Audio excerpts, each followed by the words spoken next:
बहुत साल पहले सुधा मूर्ति किसी कंपनी में एक प्रोजेक्ट की मैनेजर थी। उस प्रोजेक्ट पर जो काम कर रही थी उनमें से कई लेडीज शादीशुदा और सेम बैकग्राउंड से थी।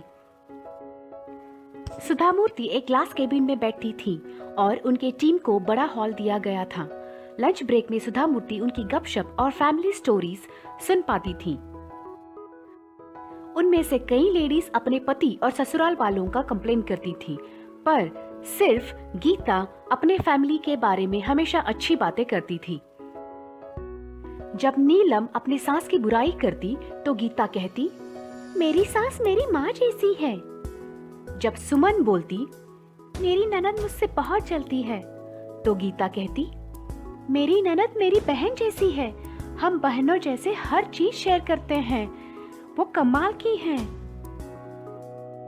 गीता हमेशा अपने पति की तारीफ करती कि कैसे वो उसे सपोर्ट करते हैं, किचन में मदद करते हैं और उसके ससुर जी कैसे उसके बच्चों का ख्याल रखते हैं और उनका होमवर्क भी कराते हैं।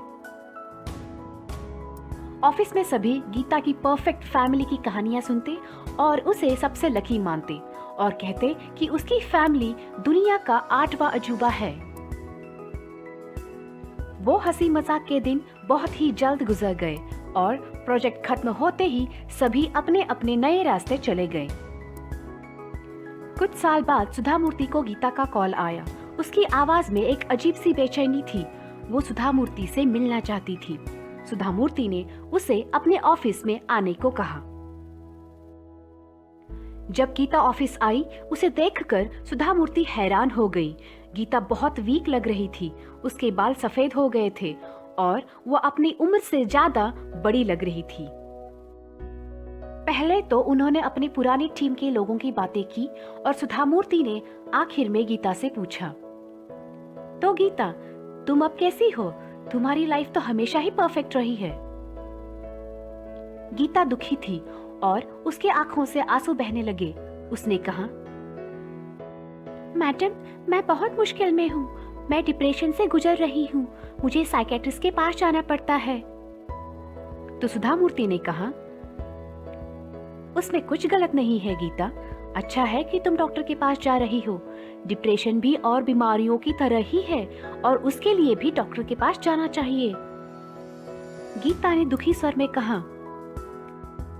मैडम, मैं बहुत डिप्रेशन में हूँ। मुझे डॉक्टर ने कहा है कि मुझे किसी न किसी से अपनी मन की बात शेयर करनी चाहिए, पर वो समझदार और भरोसेमंद हो। इसीलिए मैं आपके पास आई हूँ।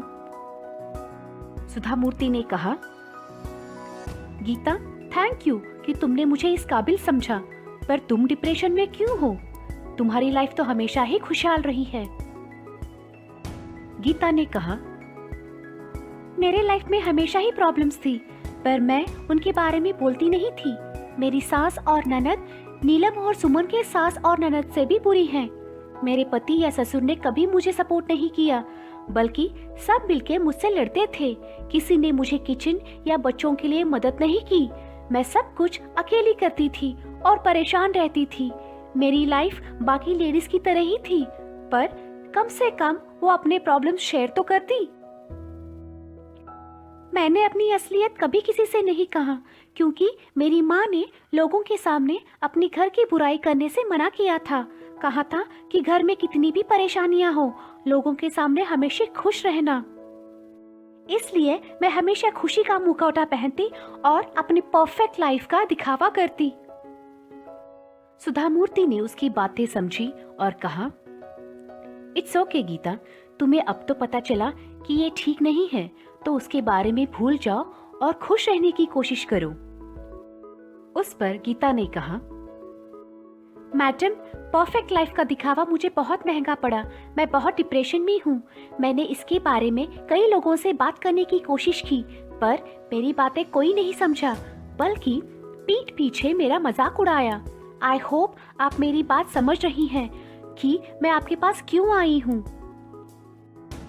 सुधा मूर्ति ने गीता का हाथ अपने हाथ में लिया और कहा, गीता, सबकी लाइफ में सीक्रेट्स होती हैं और हम सब में कमियां भी होती हैं जो हम छुपाने की कोशिश करते हैं, पर प्रॉब्लम तब होती है जब हम अपने कमियों को एक्सेप्ट नहीं करते और कुछ और जताने की कोशिश करते हैं। मोर नाचते हुए सुंदर लगता है पर वो गा नहीं सकता। कोयल काली है पर वो बहुत सुंदर गाती है, इसलिए मोर को गाना नहीं चाहिए और कोयल को नाचना नहीं चाहिए। हम तभी खुश रहेंगे जब हम अपनी कमियों को अपनाएंगे और हिम्मत से उनका सामना करेंगे। गीता ने सुधामूर्ति की बातें सुनी, समझी और वो खुशी से अपने घर लौटी।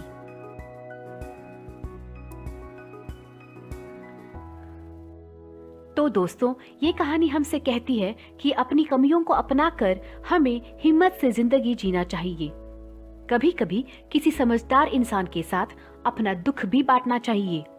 जब भी तुम दुखी हो तो इस दुनिया में कितना दुख दर्द है वो देखो, अपनी जिंदगी की अच्छाइयों को, प्लस पॉइंट्स को याद करो। इससे किसी भी बुरे समय में तुम्हें हिम्मत मिलेगी।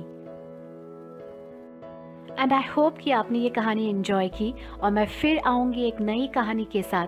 तब तक के लिए आप अपना ख्याल रखिएगा। धन्यवाद। जय हिंद।